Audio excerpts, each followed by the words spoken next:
अश्विन महिन्याच्या शुक्ल पक्षाच्या 10व्या तिथीला दसरा हा सण साजरा केला जातो। तर बघा हिंदू पंचांगानुसार आज संध्याकाळी 7:01 दशमी तिथी चालू होत आहे। तर उद्या 2 ऑक्टोबरला संध्याकाळी 7:10 दशमी तिथी ही संपत आहे। रावणाची दहनाची वेळ ही 6:05 चालू होत आहे। म्हणजे आपल्याला या टायमिंग मध्ये 6:05 नंतर आपल्याला रावणाला दहन करायचं आहे। तर बघा या दिवशी आपल्याला विजयादशमीच्या दिवशी आपण सर्वच जण 3.5 मुहूर्तांपैकी एक हा सण मानला गेलेला आहे आणि आपण सर्वच जण या दिवशी आपल्या व्यवसायाची बिझनेसची सुरुवात करत असतो किंवा कोणत्याही चांगल्या कामाला आज सुरुवात करत असतो। तर बघा म्हणजे विजयादशमीच्या दिवशी सुरुवात करत असतो। तर आपल्याला या दिवशी काय करावे काय करू नये त्यानंतर आपल्याला याच दिवशी एक दिवा कुठे लावायचा आहे, खास करून महिलांनी काय घरात करावे किंवा काय टाळावे, त्यानंतर जे आपट्याची पानं आहेत ती देवांना व्हायच्या आधी किंवा सर्वांना द्यायच्या आधी आपल्याला त्यावरती एक मंत्र म्हणायचा आहे, एक दिवा कुठे लावायचा आणि त्यानंतर तुमच्या घरातील जे काही व्यक्ती असतील तर त्यांना नजर दोषापासून वाचवण्यासाठी किंवा निगेटिव्ह व्यक्तींच्या ह्याच्यातून वाचवण्यासाठी आपल्याला एक उतारा करायचा आहे, एक गोष्ट ओवाळून टाकायची आहे। तर त्याचबद्दल सर्व काही माहिती आजचे असणार आहे, तर नक्की कंटिन्यू करा। तर बघा आज म्हणजेच दसऱ्याचा दिवस 3.5 मुहूर्तांपैकीच एक मानला गेलेला आहे आणि या दिवशी आपण कोणत्याही नवीन बिझनेसची किंवा कोणत्याही नवीन कामाची आज सुरुवात करत असतो आणि वाईटातून चांगल्या दिवसाची आज सुरुवात होत असते। म्हणजे श्री प्रभू रामांनी लंकापती रावणाचा याच दिवशी वध केलेला होता, म्हणजे असत्याचा सत्यावरती विजय मिळवला होता। आणि त्याचबरोबर जे नवरात्रीचे 9 दिवस जे दुर्गेचं युद्ध चालू होतं तर त्यावरती महिषासुराचा दुर्गेने युद्ध करून विजय प्राप्ती मिळवलेला दिवस म्हणजेच विजयादशमी। तर याच दिवशी आपल्याला विजयादशमी साजरी करायची आहे आणि आपल्याला काही कामे सुद्धा करायची आहेत आणि काही कामे टाळायची सुद्धा आहेत। तर त्याचबरोबर आपल्याला ह्या सर्व काही नवरात्रीचे आणि दसऱ्याचे फळ आपल्याला मिळणार आहे। तर बघा या दिवशी आपल्याला सर्वप्रथम सकाळी उठून शुचिर्भूत व्हायचं आहे, त्यानंतर आपल्या घरातील जी काही फरशी आहे ती खडं मीठ गोमूत्र यांनी स्वच्छ पुसून घ्यायची आहे। बघा उद्या गुरुवार असणार आहे, बऱ्याच जणांच्या घरात म्हणजे आपण सर्वच जण स्वामी भक्त घरातला आधी गुरुवारची पुसत नाही किंवा साफसफाई देखील करत नाही। तर आज अगदीच तुम्ही संध्याकाळी जरी साफसफाई केली तरी सुद्धा काही हरकत नाही किंवा दिवसभरात। तर तुम्हाला काय करायचं आहे, जरी उद्या गुरुवार असला तरी सुद्धा तुम्ही खडं मीठ वगैरे टाकून फरशीला आधी पुसू शकता। त्यानंतर आपला जो काही मेन दरवाजा आहे तर तो सुद्धा गंगाजल बाहेर शिपडायचा आहे उंबरठ्यावरती किंवा दरवाजावरती। त्यानंतर जे प्यायचं पाणी आहे त्याने सुद्धा आपला मेन दरवाजा आणि उंबरठा स्वच्छ पुसून घ्यायचा आहे। त्यानंतर बघा जी काही विधिवत पद्धतीनं आपण देवपूजा करणार आहोत त्यानंतर आपला मेन दरवाजा सुद्धा हळद कुंकू ह्याने मेन दरवाजावरती स्वस्तिक काढायचं आहे। मेन दरवाजाची सुद्धा आपल्याला विधिवत पद्धतीने धूपदीप दाखवून पूजा करायची आहे। हे सर्व काही करत असताना श्री स्वामी समर्थ श्री स्वामी समर्थ किंवा अगदीच तुम्ही 99 मंत्र म्हणत जरी पूजा केली तरी सुद्धा काहीच हरकत नाहीये। त्यानंतर बघा आपल्या उंबऱ्याची सुद्धा पूजा करायची आहे, म्हणजेच आपल्याला उंबऱ्याला सुद्धा हळदी म्हणजेच हळद आणि गोमूत्र ह्याचं लेपन करायचं आहे उंबऱ्याला।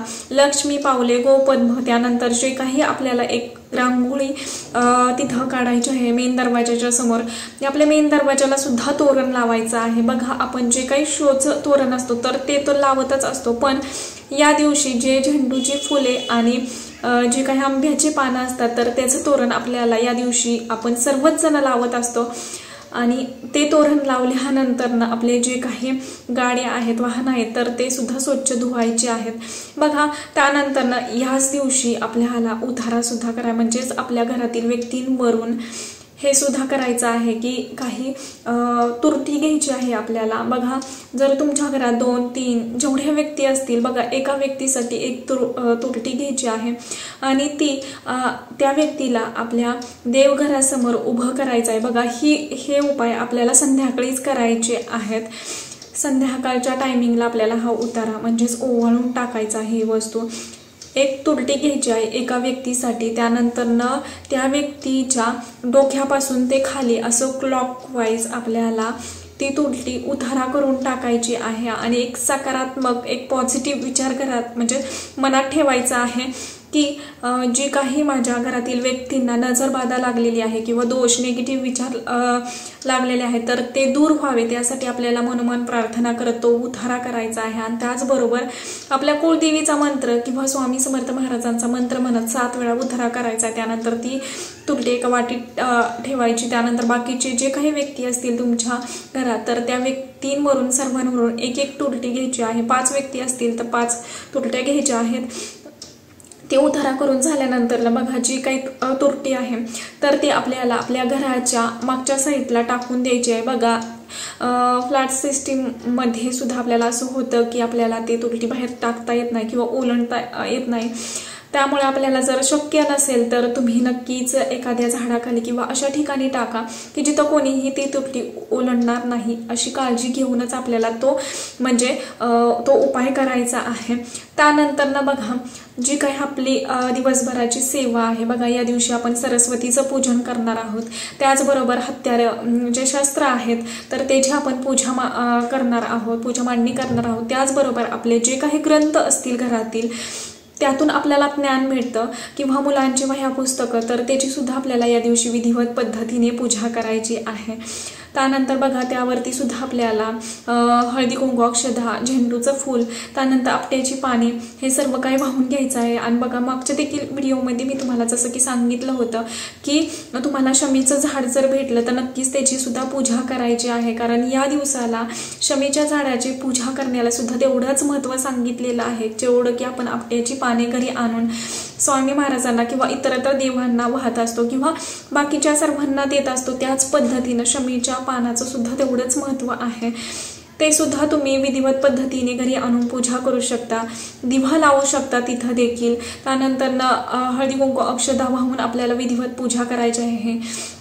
बघा आणि जी काही आपण आपट्याची पाने आणलेली आहेत तर ती सर्वांना द्यायच्या आधी त्यावरती आपल्याला एक मंत्र म्हणायचा आहे आणि त्यानंतरच आपल्याला ती पाने आपट्याची पाने देवघरातल्या देवांना आणि बाकीच्यांना द्यायची आहेत। तर बघा मंत्र असा आहे, अशमंतक महावृक्ष महादोष निवारण इष्टाना दर्शन देही कुरु शत्रु विनाशनम।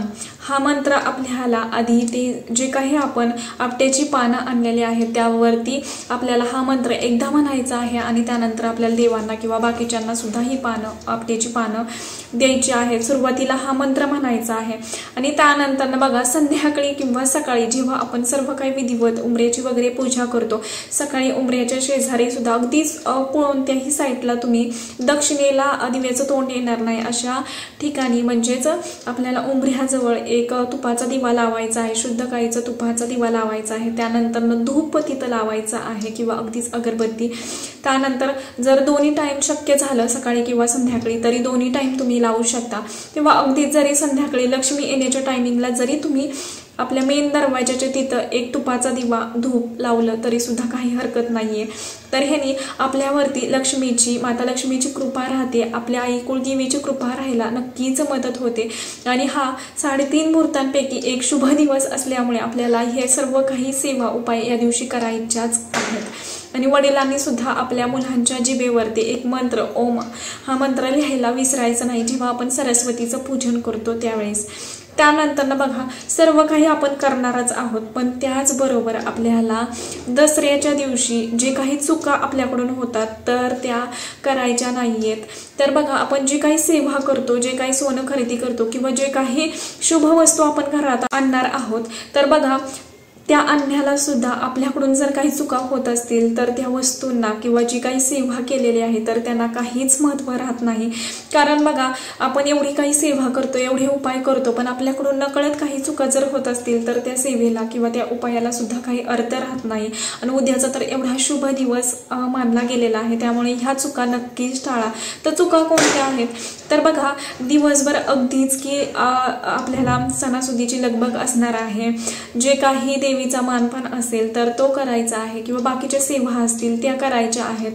त्यानंतर बघा या दिवशी आपल्याला दसऱ्याच्या दिवशी कोणालाही उलट बोलायचं नाही, मोठ्यांचाच आशीर्वाद घ्यायचा आहे। त्यानंतर बघा जे काही थोडंफार आपल्याकडून चुका झाल्या की आपण उलट बोलतो तर ते सुद्धा बोलायचं नाहीये। त्यानंतर बघा आपण घरात भांडणं सुद्धा या दिवशी करायची नाहीयेत, कारण आपण एवढी सेवा करतो आणि त्या बदल्यात जर घरात भांडणं झाली तर कधीही या घरात लक्ष्मी टिकत नाही। अशा घरात किंवा अलक्ष्मीचा वास त्या घरात राहतो, निगेटिव्हिटी वाढते किंवा गृहदोष सुद्धा होतात। त्यामुळे आपल्याला ह्या जी चुका होणार नाहीत त्याची नक्कीच काळजी घ्यायची आहे।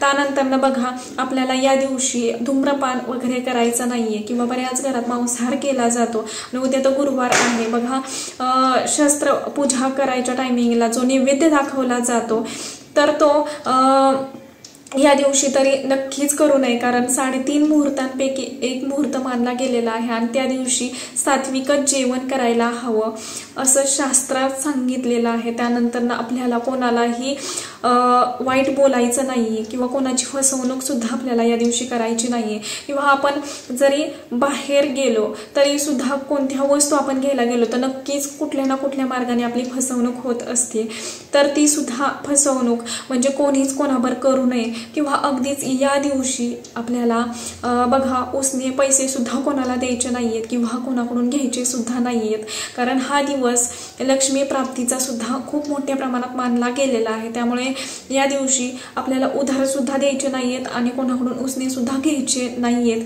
ही आपल्याला काळजी नक्कीच या दिवशी घ्यायची। व्हिडिओ आवडला असेल तर लाईक करा, शेअर करा आणि चॅनेलवरती नवीन असाल तर नवीन व्हिडिओ पाहण्यासाठी चॅनेलला सबस्क्राईब करा। धन्यवाद। श्री स्वामी समर्थ।